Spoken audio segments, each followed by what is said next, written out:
노동자가 일을 하다가 숨지거나 크게 다치면 사업주나 경영 책임자를 처벌하도록 한 중대재해처벌법이 시행된 지 3년이 됐지만 산업재해 예방 효과가 있는지는 의문입니다.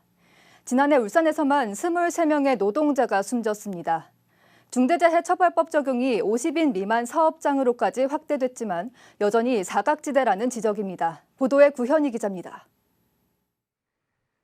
지난해 11월 울산의 한 아파트에서 외벽 도색 작업을 하던 60대 노동자가 추락해 숨졌습니다.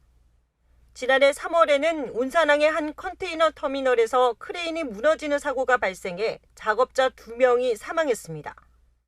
모두 50인 미만 사업장에서 발생한 중대재해 사고입니다. 지난해 울산에서 일하다 숨진 노동자는 23명, 이 중 7명이 50인 미만 사업장 노동자들입니다.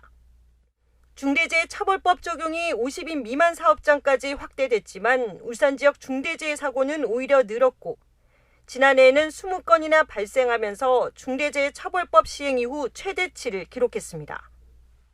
중대재해처벌법 적용에도 50인 미만 사업장은 여전히 사각지대였습니다.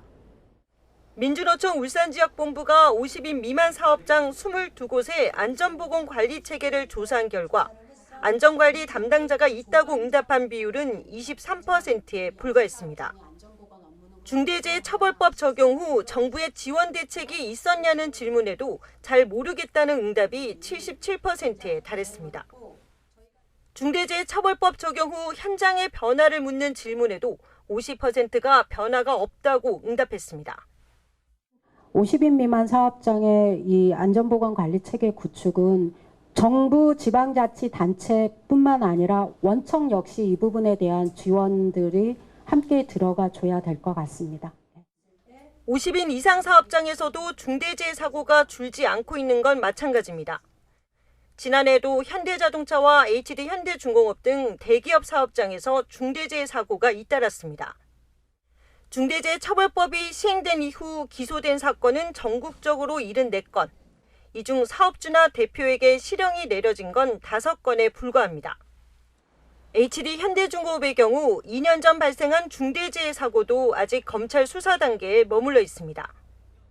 노동계는 산업재해를 막기 위한 정부의 실질적인 지원 대책 마련과 함께 법 적용 강화와 엄정한 처벌을 요구하고 있습니다. JCN 뉴스 구현입니다.